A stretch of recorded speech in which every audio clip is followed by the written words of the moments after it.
One thing I find amusing that we talk about here is that some of the high-tax Western countries continue to play the narrative that we're the safest places to invest, we're the most capitalist, we're the most free market, even when their actions no longer reflect that. TikTok has now been banned in the United States. Joe Biden signed that ban into law. TikTok is now either going to find a buyer or they're going to leave the country. And so today I want to talk about where TikTok is banned and talk about economic freedom in the United States and other Western countries and why you might want to look at other places for your business. And there's no doubt that these high-tax Western countries, the legacy brands, as I call them, the United States and others, they are not the worst performers for economic freedom. But I will tell you this, I am happier being detached from the United States, no longer being a U.S. citizen, when I go to do business, because we do business all around the world. And I think having one of these legacy brand countries attached to you over time will be more and more of an anchor and will cost you more opportunities. We already see it with Americans who can't invest in certain crypto projects, they can't invest in certain mutual funds, they can't take part in certain deals overseas, and certainly not in the best terms because the U.S. dictates the terms. Well, now the U.S. is dictating the terms to TikTok. And whenever you think of TikTok, I don't use it. I think our company, if we use it, barely uses it. But to me, if you have freedom of speech, if you have freedom of choice, if you have free markets, you probably shouldn't go and ban things. And there's this narrative going around, well, we have to stop China. Is China the only bad actor? Are they a bad actor? These are questions that perhaps a competitor shouldn't be answering. But what TikTok has said is, we're going to just close the thing down if we don't find a buyer and if we don't successfully challenge this in court. But what I found interesting, it's always good to say, okay, what company do you keep when you make a certain decision? What other countries have banned TikTok and why? And when I researched this, I found a trend. A lot of countries are telling their government workers, hey, don't have TikTok on your government phone. But not a lot of other places actually have banned the app. They haven't gone as far as the US. And so much like the US being the only country in the world that taxes you as a citizen, no matter where you live, yes, there are exemptions, yes, there are exclusions. We help people all the time as our clients dramatically reduce their taxes overseas as Americans if they run a business. But the US is the only one to do that. And now they're among the only countries you'll find to do this. It's interesting to ask, what company does my country keep and what does that say about it? So let's go through the list. Australia banned TikTok from all federal government-owned devices over security concerns due to extensive collection of user data and exposure to extrajudicial directions. That was one of the stronger worded statements, I believe, was from Australia. That's only on the government. Estonia, the outgoing Minister of IT and Foreign Trade, told the press that TikTok will be banned from smartphones issued by the state to public officials. They said if the public official uses their private phone, even while at work, we really won't be looking into that. So less strongly worded. The UK did the same thing. Immediate ban of the app on government official devices as a quote-unquote precautionary move. We know that there's already limited use of TikTok across the government, but this is good cyber hygiene, they said. UK was one of the first countries to ban the use of other Chinese-owned technology, such as Huawei, and so they were a bit stronger there. But again, nothing against the general public. EU institutions, the European Commission, where they don't want you to have a second passport, which means you really need to have a second passport when the European Commission is telling you you shouldn't get one and trying to make it harder. The EU Council and the Parliament as well have banned TikTok on staff devices and strongly recommend the staff recommend the app from their personal devices as well. France banned the installation and use of recreational applications such as TikTok, Netflix, and Instagram. The whole lot of them were gone by 2.5 million civil servants as a binding instruction. So we go on. The Netherlands, very similar, did not identify TikTok by name, said countries with an aggressive cyber program targeted at Dutch interests can't have it on your government phone. Nothing against the public. Same in Norway, same in Belgium, same in Denmark. The United States, well, they took a stronger approach. Who do they share that stronger approach with? Of just saying, get rid of the whole thing. It is the United States, it is Pakistan, and it is Afghanistan. Those are the three that have been most prominently banning the entire app. Even Justin Trudeau, and I know some of you really love Justin Trudeau. Tell us in the comments how much you love Justin Trudeau. He says, hey, government workers can't use this, But I'm always a big fan of giving Canadians the information for them to make the right decisions for them. Same situation in New Zealand, and on and on and on. Now listen, I'm not here advocating for TikTok. I don't frankly care. But if you live in a free country, you ought to let people make their own choices. And if that means their information gets sucked into who knows where, then that's their choice. Hey, I'm all for telling the government workers too, here's what you can and can't do when you have a public salary, public paid salary. But if you want to have freedom of choice, if you want to have free markets, you have to have stuff you don't agree with. And you can believe that TikTok functions as the US government suggests.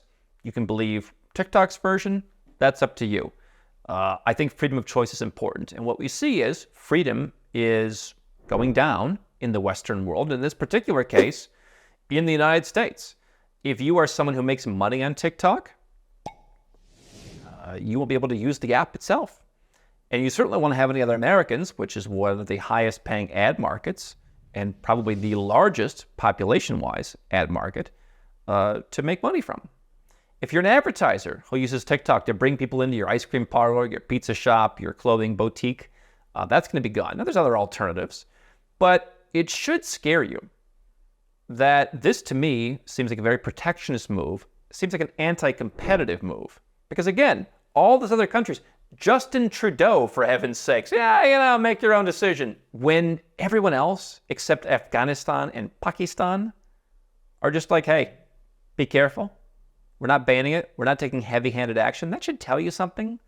And what it tells me is, as a former U.S. citizen who runs a global business, I'd much rather be St. Lucian or any number of other benign nationalities that people don't care about, where the country's not going around pissing people off and making headlines. I'd rather be that to run my business.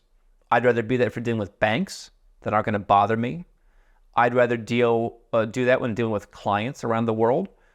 I'd rather have that when dealing with any number of things.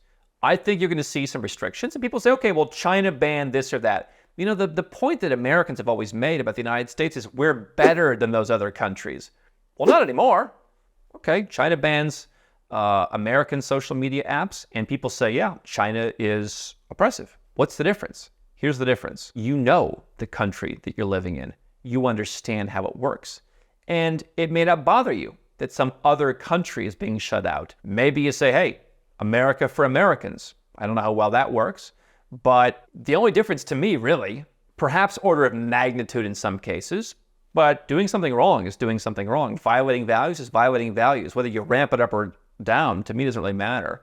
If you have a set of values and you don't follow them, the only reason you'd be comfortable with that is that you understand how your country works. We had someone comment on the channel a while ago. He said, I live in China. Clean streets, safe cities, much safer than the US, excellent public infrastructure, rising living standards, great food, but a distinct lack of political freedoms. Boo-hoo-hoo, in his words, not mine. I don't get to vote every 4 or so years between corrupt bum number 1 and corrupt bum number 2.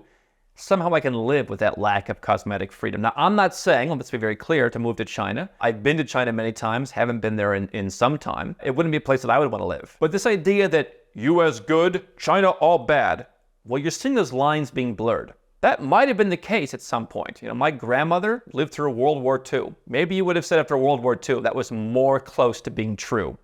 Still was a lot of patriotism and even you could argue jingoism back then.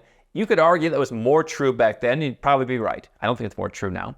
What you're seeing is all the values are going out the window. The freedoms are going out the window. You're now on par with Afghanistan and Pakistan. Just as true citizenship-based taxation, no way to wriggle out of it, no exceptions, no caveats, true for the United States and Eritrea.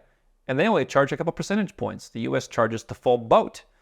So what you see is even other English-speaking countries, including some that Americans are kind of dumping on, Ireland, for example, they said, we have no plans to ban this for our population.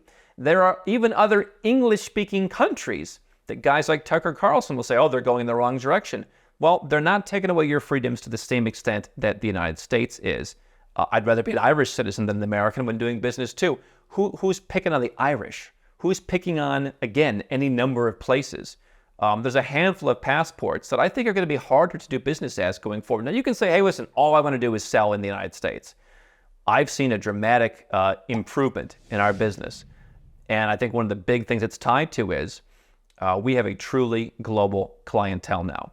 We still help Americans, and we love helping Americans. And I love talking to Americans who are of a like mind to me. Most aren't, but the ones that are, the ones that come to us, I enjoy talking to them. I enjoy seeing you at Nomad Capitalist Live. And sure, I'm always going to understand an American mindset a bit more than the Vietnamese guy who made $100 million or the Brazilian guy who's got some amazing startup making millions.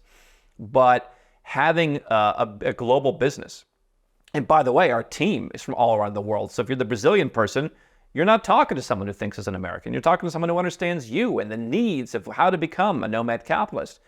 You want to have a global business. That's the way you're going to be able to get out if things get bad. If your entire business is selling to Americans, you are controlled by that one country. Canada, Australia, Germany, fill in the blanks. You sell to only one place, you don't have options.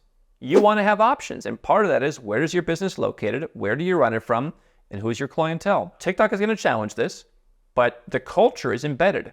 We're going to go after people under the guise of national security because you watching some TikToks on your phone, living in your suburban home is somehow going to bring the place down. That's not capitalism. It's not freedom of choice. It's not freedom of speech. It's under this jingoistic guise. They understand a lot of people live rather isolated.